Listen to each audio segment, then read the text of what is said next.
From a forensic analyst who wrapped kill rooms in plastic and dumped bodies in the Gulf Stream, to a homicide detective who caught every killer through conversation and a rumpled raincoat. In this video, we're comparing Dexter Morgan's evidence elimination against Lieutenant Columbo's relentless investigation technique. First up, we got intelligence, forensic analyst versus homicide detective. Dexter Morgan operated with specialized forensic knowledge in blood-stain pattern analysis, specifically designed to eliminate physical evidence from crime scenes. Dexter worked for Miami Metro Police Department as their blood spatter analyst. Specifically, he had 12 years of experience in blood spatter analyst at Miami Metro. In Crocodile, he testified under oath that he had been involved in 2,103 cases. His daily work involved photographing crime scenes, analyzing blood patterns, and understanding exactly how investigators process evidence. His kill rooms wrapped entire spaces in plastic sheeting to prevent fiber transfer, used surgical gloves to eliminate fingerprints, and power saws for dismemberment. He used contractor bags weighted with rocks for the offshore dump site in early seasons. Later, he began using the Gulf Stream so remains would drift away and never be recovered. Dexter's intelligence was specialized for avoiding detection. His forensic training meant he knew exactly what crime scene investigators looked for. When scuba divers discovered his dump site in Season 2, investigators found only skeletal remains with no evidence linking them to Dexter. Sergeant Doak suspected him based purely on instinct, not physical evidence. As a matter of fact, no physical evidence ever linked Dexter to a kill. Every close call came from suspicion, accidents, or relationships. Dexter's professional forensic training created near-perfect crime scenes where physical evidence simply didn't exist. Before we continue, if you're enjoying this breakdown, make sure to subscribe and hit that notification bell.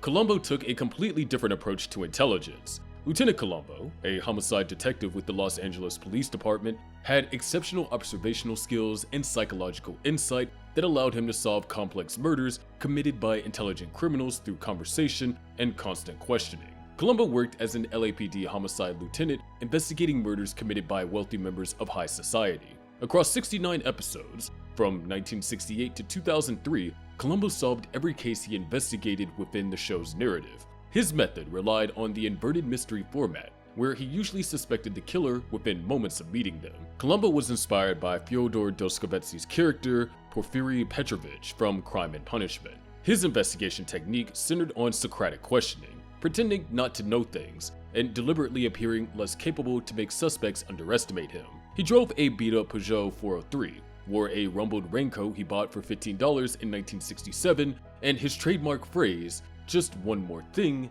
became legendary for catching killers off guard. Columbo's intelligence was broader than specialized forensic knowledge. He understood human psychology and used psychological pressure to break down suspects. His messy appearance created a persona that made wealthy, smart killers underestimate him. Columbo would enter suspects' personal spaces, ask seemingly unimportant questions, and returned repeatedly with "just one more thing" to create psychological tension. His investigations were mostly dialogue-based. Columbo rarely uses his gun and almost never resorts to physical force. Creators Richard Levinson and William Link avoided showing Columbo using violence, keeping their detective work focused on conversation. Columbo's detective expertise created psychological mind games that use killer arrogance and forced self-incrimination through said conversation. So in this case, the winner is Dexter. Specialized forensic blood spatter analysis with 12 years of crime scene investigation experience against psychological investigation techniques. We need to understand that this comparison actually measures. This isn't about which person is smarter. This is about whether Dexter's evidence elimination could survive Columbo's investigation method. And that changes everything. But intelligence only tells us their capabilities. Methods show us their vulnerabilities. Dexter followed identical forensic protocols for virtually every kill, eliminating randomness and physical evidence. Dexter's modus operandi followed identical steps. Research targets through police databases gathering evidence per Harry's code. Stalk targets to confirm crimes. Select pre-planned locations and wrap them in plastic sheeting. Approach targets and injected M99 tranquilizer.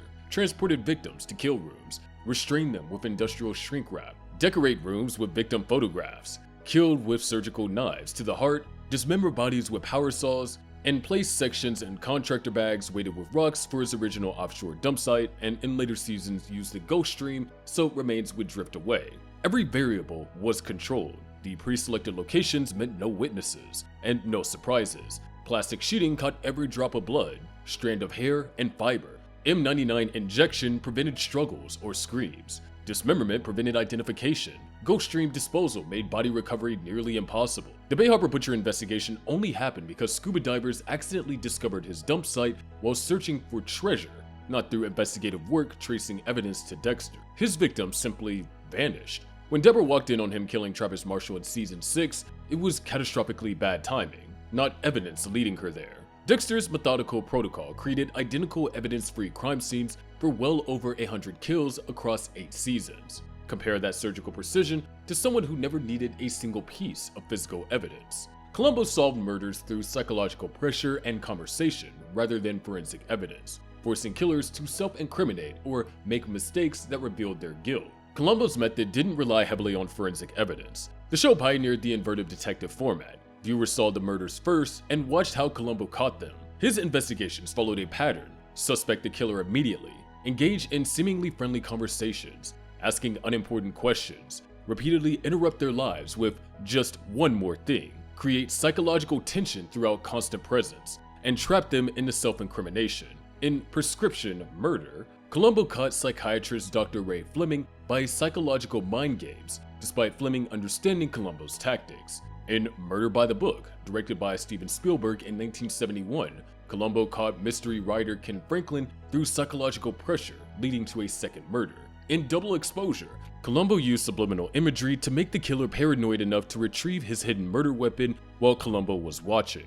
Columbo's method used killer psychology. His targets were always wealthy, smart criminals who believed they committed the perfect crime. They underestimated the rumpled detective, then realized too late that his seemingly random questions were building a case they couldn't escape. Columbo used the false exit technique, leaving conversations only to return with just one more thing, to make people uncomfortable when they thought the conversation was ending. He rarely used violence, rarely fired his weapon, never chased suspects. Everything happened through conversation. Columbo's investigation method created self-incrimination through psychological mind games and conversation rather than relying on physical evidence. So the winner is Columbo. Evidence elimination methods that made victims disappear against investigation techniques that don't require physical evidence? Hold on again. Columbo never relied on physical evidence to catch killers. His breakthroughs came from conversation and psychology. He solved cases through what suspects said and did under psychological pressure. That means that Dexter's perfect evidence elimination doesn't matter. Drop a comment and let me know your thoughts. Could Dexter survive Columbo's investigation, or would he talk himself into a corner? As evidenced, perfect forensics mean nothing if the detective doesn't need forensics to catch you. Dexter selected victims who were confirmed murderers evading justice, reducing investigation intensity, and eliminating public sympathy. Throughout the series, Dexter followed Harry's code strictly, only kill after finding clear evidence targets were murderers who escaped the legal system. Harry taught him he must only kill people after proving they're guilty of murder, and he must not get caught. In season 4, he hunted Arthur Mitchell, the Trinity killer who committed murders over decades. In season 7, he killed Viktor Baskov, a Ukrainian contract killer. Every target required police database research, stalking to confirm guilt, and crime verification. His victims were criminals with no regular schedules, no concerned families filing reports, no media coverage. Dexter's victim selection created strategic advantages. Targeting criminals meant investigations didn't prioritize their disappearances. These were bad people whose vanishing didn't generate public sympathy or media pressure. Arthur Mitchell's disappearance triggered a missing person report from his wife, but police assume he fled. The Bay Harbor Butcher investigation only started because of an accidental discovery, not because investigators were searching for Dexter's specific victims. Dexter's calculated criminal targeting meant that his victims' disappearances generated minimum law enforcement response and zero public pressure for resolution. However, Columbo never cared who the victims were. Columbo investigated murders committed by smart, wealthy criminals regardless of victim identity, focusing on the killer's psychology and methodology rather than victim selection patterns. Across 69 episodes, Columbo faced wealthy killers from high society, psychiatrists, surgeons, mystery writers, symphony conductors, corporate executives, and celebrities. His first case in Prescription Murder involved psychiatrist Dr. Ray Fleming murdering his wife. Murder by the Book featured mystery writer Ken Franklin. These killers believed they were smarter than everyone else and had committed perfect crimes. Columbo appeared messy and harmless, making them comfortable talking to him while he built psychological cases against them.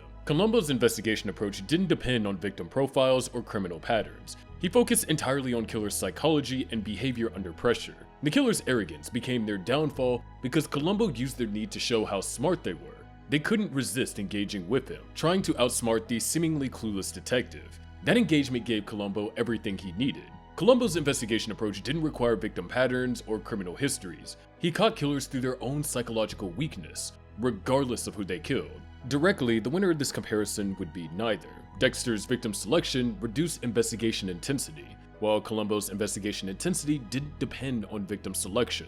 But here's what matters. Columbo investigated one-time murderers who thought that they had committed perfect crimes. Across 8 seasons, Dexter is confirmed to have killed over 100 people. So if Columbo investigated Dexter, would Dexter be the smartest killer that Columbo ever faced? Or would he be just another arrogant murderer who underestimated the rumpled detective? Perfect targeting just simply means nothing if the detective already suspects you though. Dexter maintained operational security through professional knowledge, controlled environments, and complete evidence elimination. Throughout 8 seasons and over 100 kills, Dexter's near captures came from external factors, never forensic evidence. Sergeant Doe suspected him based on instinct, not presence of said evidence. The Bay Harbor Butcher investigation discovered his dump site through accidental discovery by scuba divers, not investigative work. And Dexter knew blood. After 10 years of hiding in Iron Lake, he maintained cover until circumstances exposed him. He kept minimal trophies, microscope slides hidden behind his air conditioner. When FBI Special Agent Frank Lundy led the Bay Harbor Butcher Task Force in Season 2, he couldn't trace evidence back to Dexter. Dexter's operational security focused on prevention. He didn't take unnecessary risk or kill in public. He avoided patterns investigators could identify through forensic evidence.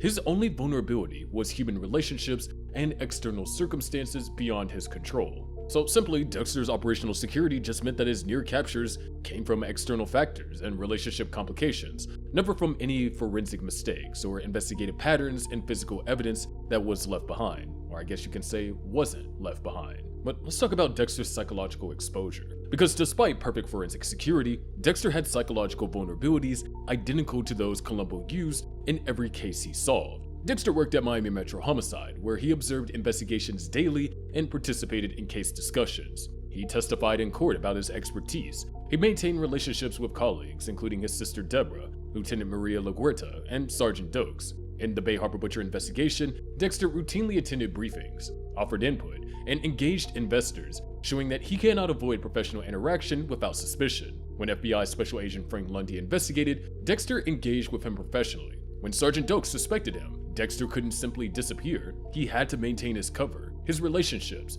his professional position. Based on Dexter's documented behavior in investigations, he would be required to speak with Columbo. Dexter had the exact vulnerabilities Columbo used in every killer he caught. Columbo's targets were smart criminals who believed they committed perfect crimes. They were professionals with public reputations to maintain. They couldn't simply refuse to talk to Columbo because that would signal guilt. They engaged with him, tried to redirect him, attempted to show their innocence through conversation. Dexter would face identical pressures. As a police forensic analyst, he'd be expected to cooperate with investigations. He'd be expected to offer professional opinions. He couldn't refuse without raising suspicion. And Columbo specialized in making suspects comfortable enough to talk while building psychological cases against them. Dexter's psychological vulnerabilities, his professional position, his need to maintain cover, his inability to refuse engagement, matched exactly the weaknesses Columbo used in every case he solved. Columbo, after all, caught a psychiatrist who even understood his exact tactics. Columbo caught killers who understood his investigation method and still couldn't escape his psychological pressure. In Prescription Murder, psychiatrist Dr. Ray Fleming analyzed Columbo perfectly during their first conversation. He believes he can't get on by his looks or charm, so he has turned his disadvantages into advantages. Fleming understood Columbo was playing mind games with him, recognized the investigation tactics, and still got caught. Across 69 episodes, Columbo faced smart killers, including psychiatrists, surgeons, and investigators who understood psychological tactics. In the Bye Bye Sky High IQ murder case, Columbo himself admitted he knew he wasn't the smartest guy around, and attributed his success to working harder, thinking longer, and looking closer than anyone else. His killers were often more educated, wealthier, and smarter than him, but none of that mattered. Understanding Columbo's method didn't help his killers escape it. His psychological pressure was constant. His repeated presence created stress that forced mistakes. His seemingly unimportant questions built cases they couldn't escape. His just one more thing technique used the fact that people desperately wanted conversations to end. The smarter the killer, the more vulnerable they became, because their arrogance made them engage with Columbo rather than simply refusing to speak. They wanted to show their innocence, their intelligence, their superiority. That engagement was their downfall. Columbo's investigation method succeeded specifically against smart killers who understood they were being manipulated and still couldn't resist engaging with them. So in this case, the winner of these two would be Columbo. If understanding Columbo's tactics didn't help suspects like Dr. Fleming escape, then Dexter's forensics expertise wouldn't help him either. Dexter Morgan was careful, professional, surgical. Throughout 8 seasons and over 100 kills, he operated with forensic precision designed to eliminate evidence. Lieutenant Columbo was constant, psychological, conversational. Across 69 episodes from 1968 to 2003, Columbo solved every murder he investigated by using killer psychology rather than collecting forensic evidence. This comparison reveals why operational effectiveness and psychological vulnerability exist on different planes. Nothing in Columbo's series involved a serial killer on Dexter's scale, so our comparisons have been rooted based on methodology. Dexter's forensic training meant that he understood trace evidence and blood spatter analysis professionally. He testified in 2,103 cases. His evidence elimination was perfect, but Columbo's detective method didn't rely heavily on forensic evidence. He solved cases by making suspects comfortable, asking seemingly unimportant questions, and forcing self-incrimination through dialogue. Dexter targeted confirmed murders who evaded justice. His victims vanished without generating law enforcement response. Columbo investigated wealthy one-time murderers who believed that they committed perfect crimes. He caught killers through their own psychological weakness. Dexter's near captures came from external factors like accidental discovery, never forensic evidence. But contrary to that, Columbo never relied on physical evidence. He caught psychiatrist Dr. Ray Fleming, who understood his exact tactics. He caught every smart killer through conversation and constant pressure. The comparison shows why forensic perfection can't protect against psychological investigation. The Bay Harbor Butcher investigation only existed through accidental discovery. Dexter Morgan's forensic security was just unbreachable. However, spanning 35 years, Lieutenant Columbo never lost a case. He caught killers who were smarter, wealthier, more educated than him. He caught a psychiatrist who perfectly analyzed his tactics in their first conversation, and still got caught. And here's the uncomfortable truth. Based on Dexter's behavior in investigations, he would talk to Columbo. As a Miami Metro Police analyst, he'd be expected to cooperate with investigations. He couldn't refuse without raising suspicion. And Columbo would notice everything. The way Dexter reacted when bodies were discovered, the tiny tells when certain cases were discussed, the small inconsistencies between what Dexter said and what evidence suggested. Dexter's forensic expertise would tell him exactly what Columbo was doing.